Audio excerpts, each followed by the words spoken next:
bana kin bana monde entier tout moni na ba réseau moko ya lokuta na ba site moko lokuta mutu moko aye ami de l'autre temps aye a filmé babiloko moko na ndenga mukie a lancé comme si ono IDRC batu bazate batu bayete IDRC pandani pour na pouvoir ce qui ndenge nini pour na gouvernement ya Sami Badibanga. Mais tu ko signaler bino que programme na biso il y a 2016 ezalaki ke ba matinée politique et ça la maka vendredi mais comme en 2017 ba matinée ezobetama jeudi parti moko na kati ya Congo oya sangisaka batu chaque week-end chaque semaine IDRC pe batu bazo répondre pour bazwa actualité politique donc base na structure à likolo ezokutana ezalaka na IDRC alors mutu moko ayeki ka soki neti ndenge nini azwi ba image à coin oh non soki ndenge nini lelo ezali deuxième jeudi ya 2017 tozalaki nango liboso ba matinée banda osalama na bangambo tozalaki mais sikoyo biso nde mutu tozosala ngo awawa donc pour preuve binomo bo otalango na ba YouTube partout na réseaux sociaux bo mona que awa batu barozala plein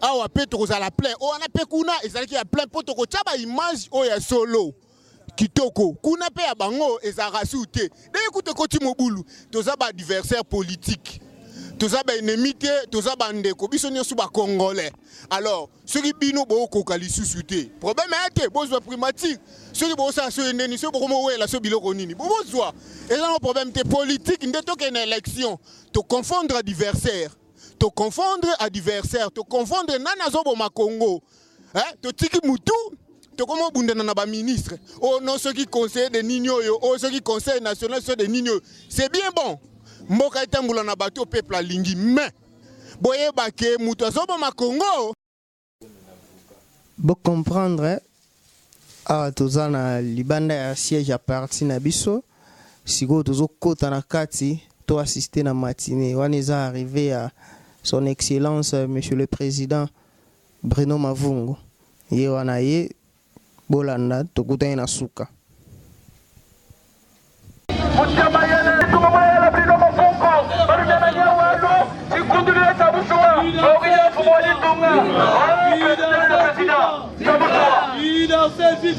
Viva! Viva! Viva! Viva!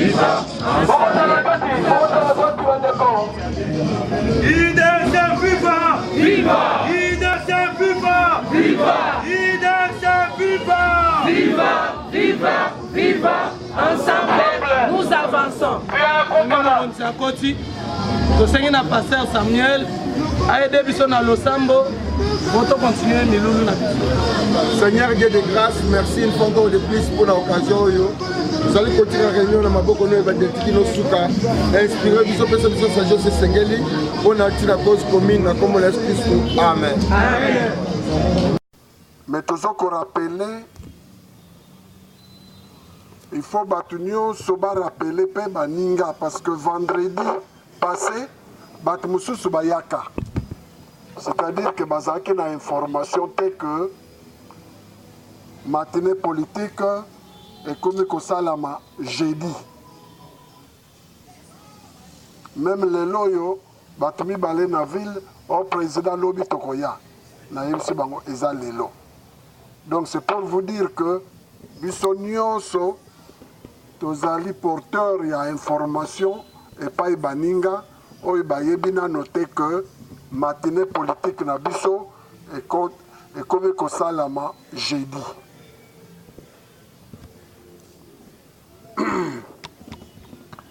Parti na biso ezali kotambola na côté ya Congo central c'est déjà ok na côté ya Kwilu une très bonne partie ezoko kota Maindombe kaka na ekotika territoire moko donc il faut tout intensifier parce que donc na Kwilu ça va alors même awa na Kwango tout près de nous il faut encore que baninga basala makasi toyebi que toza na pasteur moko implanteur na biso ya côté kuna mais bato mosusu pe il faut bapesa maboko na Équateur na Mbandaka ça va mais sikoyo na parti mosusu na Kasai ça va. Alors na Kivu nord na sud Kivu ok. Alors il faut tobunda pona Maniema. Na Katanga na Lubumbashi ça marche bien, Kolosi ça va. Na ba côté mosusu il faut to continuer musala. Donc voilà un peu ndenge musala ezosalama na niveau ya implantation du parti. To lembate eza musala ya makasi. Tolobaki que année 2017 programme na biso nyonso ezali accès na implantation du parti à travers toute la République, à travers na ba pays étrangers sika bandeko na biso ba Congolais bazali.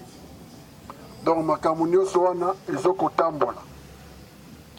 Mais toyeba tobosana te peut-être bokoloba que chaque rencontre tozolobi lango tokanisa mpona parti kosomba carte kofuta bacotisation présidence du parti na réunion na bango basalaki baprévoir bacotisation surtout na niveau ya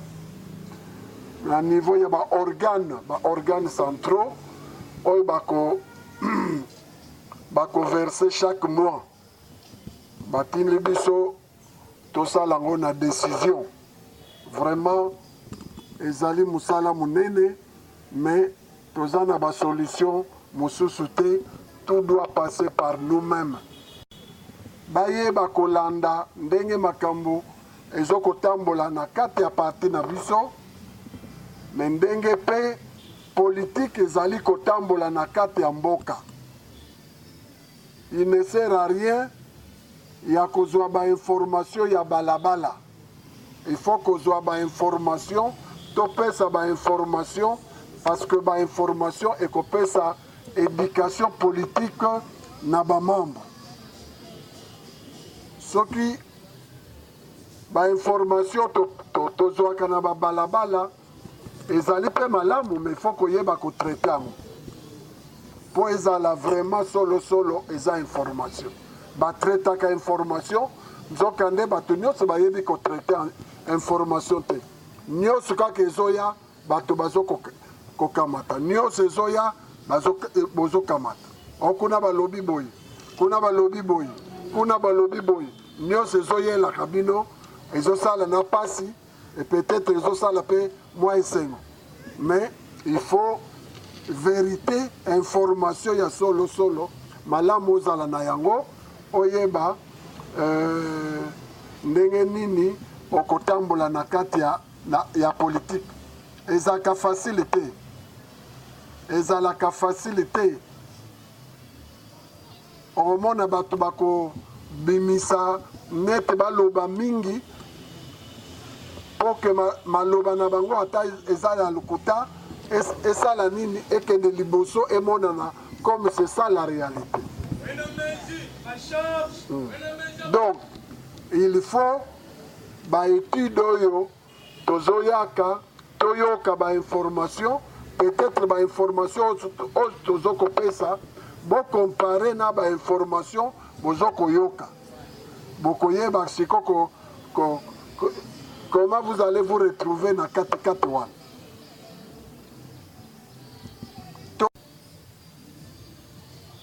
Epesamaki ezali dialogue mibale te parce que dialogue na kati ya mboka ezali ndenge tolobaki dialogue ebengamaka na banani na mukanda moko tobengi accord cadre wana esalamaka na Addis Abeba. Il faut se réconcilier. De sécurité et kosenga que dialogue wana ekambama na facilitateur international.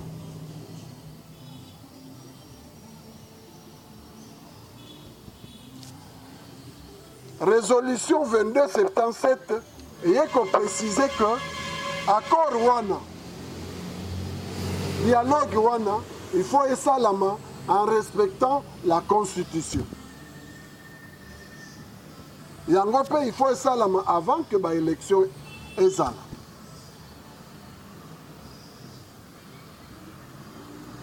Alors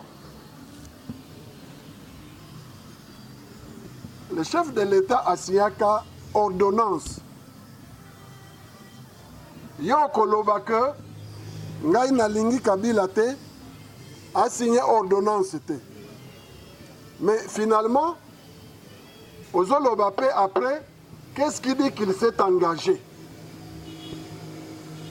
Mais tant qu'il y a Masolo qui sont en dehors de la Ligue, et vous allez vous poser la question, qu'est-ce qui dit que Rie Kabila il s'est engagé?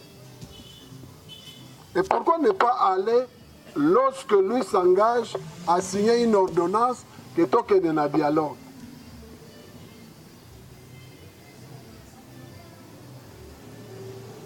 Donc, tous ces documents qui constituent base juridique et Salamaka, avant que toque de na dialogue, il y a l'Union africaine. Communauté internationale a zaki pe na kati. Baninga balobi accord wana ezali inclusivité parce que biso to yaki kunate. Alors bango o masolo kake ya ndambu. O direct boy. Direct nanan. Na majorité mais baloba kite que eza direct na Kabila. Kabila lobi no ba évêque bokende. Bango pe ba bimisi accord.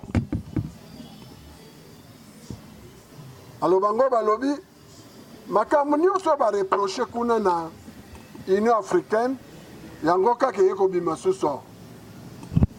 Même ba mususu bazaki na kati na bango ba signé te.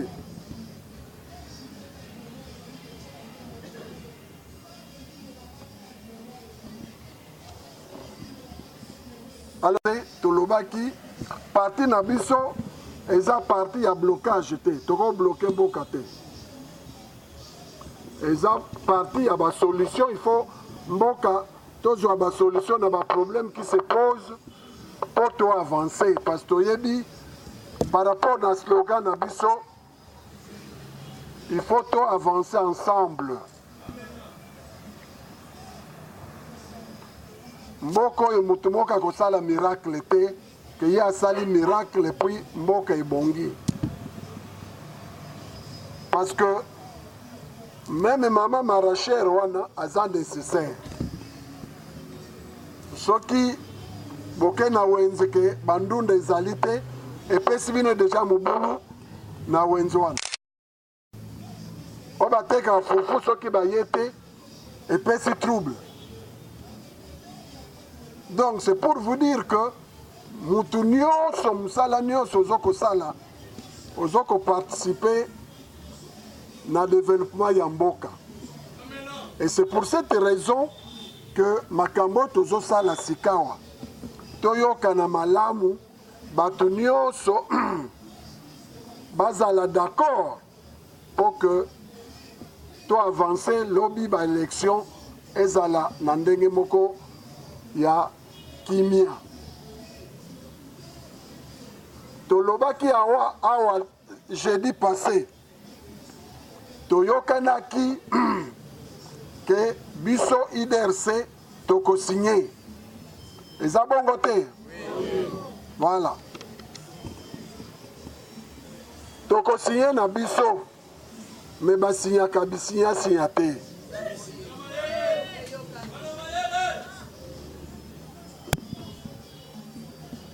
Par principe toko signé na biso. Ndenge pe bino base bondine que to signé. Mais lobby boko regrette les biso soki tokei kaka na plaisir à co-signer. Moi ba condition ezalaka, moi réflexion ezali. Topesi ba préalable tendenge baninga balali na ba préalable. Ba pesa ki ba préalable basenga ki metango bake na dialogue babosani na ba préalable. Mais biso to lobby boye bon accorder que to signer. Mais il faut to raisonner pe to ko signer mais to yebe sawango likambo. Yango to monaki que par rapport au toloba qui jour il y a ko signer parce que lelo ezali nini Union africaine abimisi accord na 5 ans babimisi accord et tokomi na 2 accords tango tosololaki awa jeudi samedi vendredi toluki audience samedi tokuti baninga na bandeko na biso ya bato ya 5 ans représentant na bango ya tikalaka awa mpo bamosusu bakendeki na badiocese na bango tokendeki kopesa ye ndenge awa tozwaki makanisi ayebisi biso c'est bon mais il faut bokoma pour que to continuer Koloma. Maman secrétaire générale, si vous voulez bien venir. Union des démocrates pour la renaissance du Congo. Présidence nationale. Cabinet du président national. Kinshasa le 9 janvier 2017. Numéro référence 003/UDRC/PN/017. À son éminence, Monsieur le Président de la SENCO, Conférence épiscopale nationale du Congo, à Kinshasa, Gombe. Avec l'expression de nos sentiments de déférence, son éminence, Monsieur le Président, concerne mémorandum de l'UDRC, parti politique signataire de l'accord politique du 18 octobre 2016. Ce avec abnégation et dévouement à la cause de la nation que nous nous acquittons d'un agréable double devoir. Vous remercier pour avoir suffisamment démontré combien vous aimez notre nation et mettre à votre disposition notre contribution au travers du présent mémorandum par rapport à la situation politique qui traverse notre pays. L'analyse de cette situation sera axée sur 4 points. Le préambule, le point de convergence entre les 2 accords politiques, les points de divergence, les perspectives d'avenir. 1. Préambule. Notre parti politique s'était distingué de la première heure de l'annonce du dialogue en prêchant la paix et l'amour de la patrie. Cette démarche visait particulièrement la préservation des vies humaines face à la menace de l'implosion. Malheureusement, certains de nos compatriotes ont péri dans les récents événements de triste mémoire. À la Cité de l'Union africaine, 2 délégués de notre parti politique, en l'occurrence le président Mavungu Poati Bruno et le secrétaire général Biaye Mukendi José, ont pris activement part aux travaux du premier dialogue politique et signé l'accord politique du 18 octobre 2016 qui en est issu. Nous avions, en son temps, apprécié le message de la délégation de la SENCO les jours où elle annonçait la suspension de sa participation aux travaux du dit dialogue pour aller convaincre les autres compatriotes restés dehors. Cette préoccupation ne visait autre chose que l'inclusivité pour un plus large consensus possible. la démarche s'est finalement transformée en un nouveau dialogue, ce qui ne fait du mal à aucun Congolais. Mais le pays se trouve doté de 2 accords politiques avec à la fois des convergences et des divergences. Point 2. Point de similitude entre les 2 accords politiques. Parmi les points majeurs de convergence, il y a lieu de citer les soucis légitimes de régler la crise politique autour d'une table, le respect dû au pacte républicain qui est la Constitution et la volonté de sauver la jeune démocratie, le maintien des institutions politiques issues des urnes jusqu'à l'installation de nouveaux animateurs élus,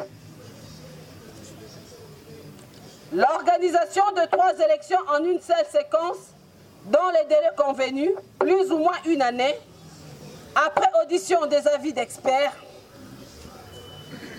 l'octroi de la primature à l'opposition politique, la réforme totale du fichier électoral, la faculté pour chaque camp de remplacer ses délégués à la CENI, les mesures de décrispation politique, les mesures sécuritaires avant, pendant et après les élections, la mise en place d'une institution d'appui à la démocratie.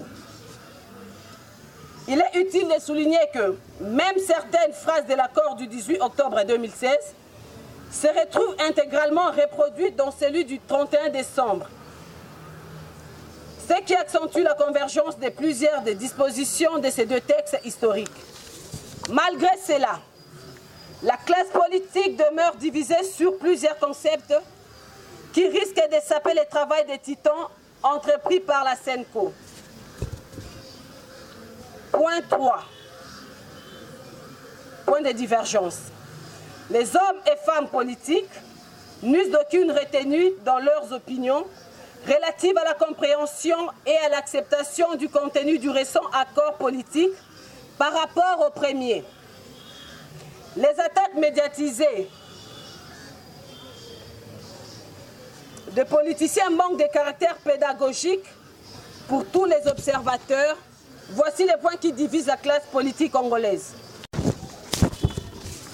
L'égoïsme exprimé dans les 2 accords au sujet du camp de provenance du Premier ministre.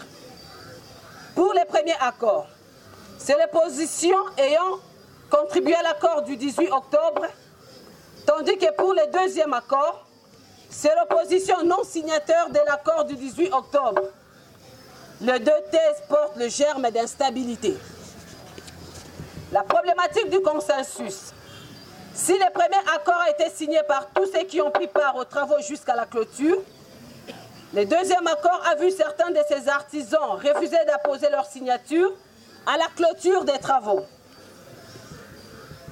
Absence d'esprit de partenariat dans la conception des mesures d'application de l'accord. Pour le premier accord, les non-signataires étaient attendus, selon l'article 24, pour apporter leur expertise. Tandis que dans le 2e accord, au chapitre 3.3.1, l'examen des modalités pratiques de la participation inclusive au gouvernement est l'apanage de seules parties prenantes, sans tenir compte de retrait de certaines parties prenantes. L'arrogance dans le langage. Les signataires du premier accord respectent les non-signataires en leur qualité d'opposants politiques, tandis que les signataires du 2e accord ne se gênent pas pour qualifier leurs confrères opposants des membres de la majorité présidentielle élargie, sans argument ni juridique ni politique. Point 4. Perspective d'avenir. Devant cet imbroglio, entretenu délibérément par les politiciens, faudra-t-il un 3e dialogue? Comme d'aucuns tentent de les suggérer, l'UDRC répond par la négative. Les temps et les circonstances ne nous les permettent plus. Il s'avère maintenant que ce n'est plus la majorité présidentielle qui bloque la suite des événements, mais l'opposition dans sa diversité. Pour l'UDRC, La classe politique a intérêt à reconnaître solennellement que, dans les négociations politiques, il n'y a ni vainqueur ni vaincu. Seul le peuple bénéficiaire de retombées peut avoir gagné, car épargné de l'effusion inutile du sang. Au nom de la paix, l'UDRC propose ce qui suit. La classe politique est invitée à abandonner les intérêts égoïstes pour privilégier l'inclusivité, la tolérance et l'intérêt supérieur de la nation. La SENCO ayant mérité la confiance de toute la nation, sans la moindre réclamation de pasteurs, des autres sectes religieuses, comme l'islam, l'église protestante, l'église kimbanguiste, dans la direction des négociations, elle a intérêt à rester davantage au milieu du village. À ce titre, la SENCO est invitée à réserver à toutes les familles politiques qui ont hésité de signer le deuxième accord le même traitement que celui dont le MLC et les Fronts pour le respect de la Constitution viennent de bénéficier. Au nom du principe de respect des textes et de loi et devant les constats que tous les deux accords ont reconnus, par patriotisme et consensus, le maintien des institutions à mandat électif, dont le président de la République, il est logique que ces derniers, mutatis mutandis, pour toutes les autres institutions à mandat électif, n'ait pas perdu ses attributions indiquées à l'article 69 de la Constitution. Il est le symbole de l'unité nationale, l'arbitre et le garant du bon fonctionnement des pouvoirs publics et des institutions. Cette vérité constitutionnelle n'a pas de couleur politique. Par respect du principe susmentionné, l'accord du 31 décembre, chapitre 6.1, demande au Parlement, conformément à ses prérogatives constitutionnelles, de voter urgemment une loi sur le fonctionnement de la structure de suivi du dit accord. L'étude des modalités pratiques de la participation inclusive à la gestion des affaires publiques nécessite une large contribution des uns et des autres. En conclusion, les questions délicates et malentendues des politiciens méritent d'être traitées en synergie entre la SENCO et le président de la République, pour ne pas parler de la contribution des autres églises. Les questions de la nation sont déjà réglées dans les deux accords. Et en marge, c'est les problèmes d'intérêt entre opposants autour des postes. Pour le reste, l'UDRC est d'accord pour signer les nouveaux accords politiques en vue de préserver davantage la paix sociale, l'intérêt supérieur de la nation et la cohésion nationale. Pour l'UDRC, Bruno Mavungu Poiti, président national.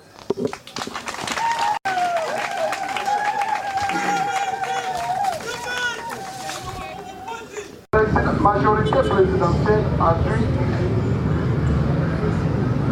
présidence rassemblement basé comité de suivi. Mais baki kala batia Paninga bazui comité de suivi à la personne de M. Etienne Tshisekedi parce que comme on a accord. Alors il faut bailler qu'on lâche Moussus. Il faut bailler qu'on lâche Yaou.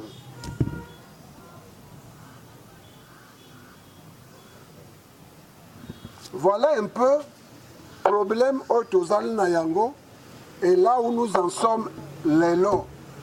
Des olaxa que parti ezali.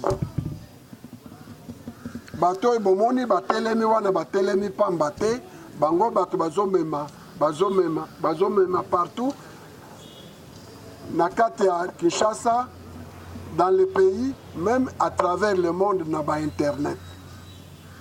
Voilà un peu Otozali na yango ya koyebisa bino yango wana abo. Merci.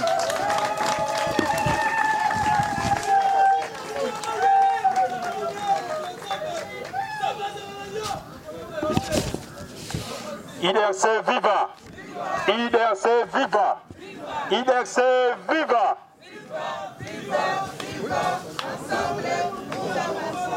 IDRC.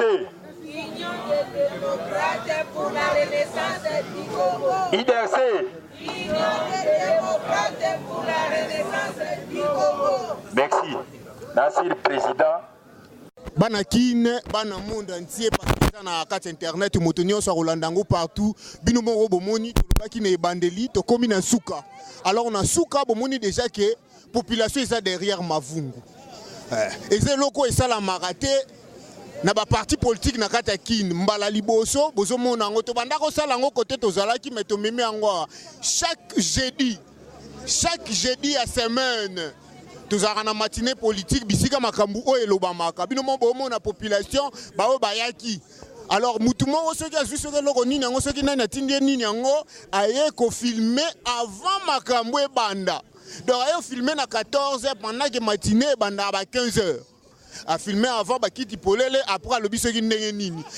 Ba expression président ça ko signifier que non au moni lelo batu ba yete pour to changer jour.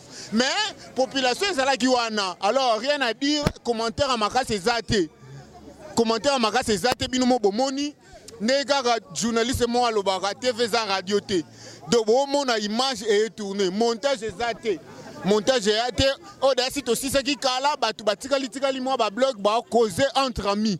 Alors nakati peut remarquer que batu bazana bangoka ndenge zalaka chaque jour batu bazali ba en famille de commentaires ezate ngana lexaka cameraman atalaka nde batu bazaza na bango wana onde bo mona ezan après déjà matinée sili to commenter mingité. Alors minga kolobe ezali o ezaka pona bino ba congolais bino batu lingala bo tala na monde entier boyoka. Mais tu peux préciser ba makambu mususu ba confusion, ba revirement batu ba osala na politique. Oh bazalaki na carte jaune, ba comme na carte rouge ta nini bandimi Kabila tangu basali bo mais bozo a précision ana pona monde entier. Mais sikoyo ndambo kaka bomona bondima que le côté za mabe politique wa le côté wana au côté na carte ndimi oui après bimi libanda nous avons rejeté tout en bloc. Ezara lisouté. Loba vérité politique en Congo n'est comme la définition art de mentir. Mais pendant que ça art ya ko diriger. Kinshasa Congo et bala makamna bandenge na wango. Et loko suka na ngina loba ya mukie. On a ngina préciser bomoni dialogue ya cité de l'OIA et boti accord. Bomoni pe dialogue ya négociation directe o ya Semco ya Senko et boti pe accord. Divergence na convergence eza na kati. Mais ce qu'on remarque, ba point de convergence eza ba kambu o eza nécessaire. O eza penza ezo senga pe. Mais ce qu'on tali divergence eza ba poste. Tala bien. Landa accord au monde divergence eza ba poste. Bon, tout en peu makamba ba poste auto me rolo banane. Biso nyonso Kabila troisième mandat mais biso nyonso te reconnaître yé. Na cité de l'OIA, na Semco, Kabila dirige jusqu'à l'élection. Bon, wana to cha on pandi bisonyos tondimi. Bon, bisonyos tout tondimi que Conseil national de suivi de l'accord est dirigé par le patriarche Etienne Tshisekedi. Bon, rassemblement. Mais si quoi, primature. Quand même il faut bâtir que l'ango batu misusu. Ba opposant cité de l'OIA. Pour ngongo yo tolo ba bien. Ba ba signé qui accord ya cité de l'OIA, ba commis na majorité élargie. Ba opé ba yeko signé ya Semco, ba côté na majorité élargie. Da biso tout en arata majorité. Na Congo opposition, tout en nanwa, mais to continuer.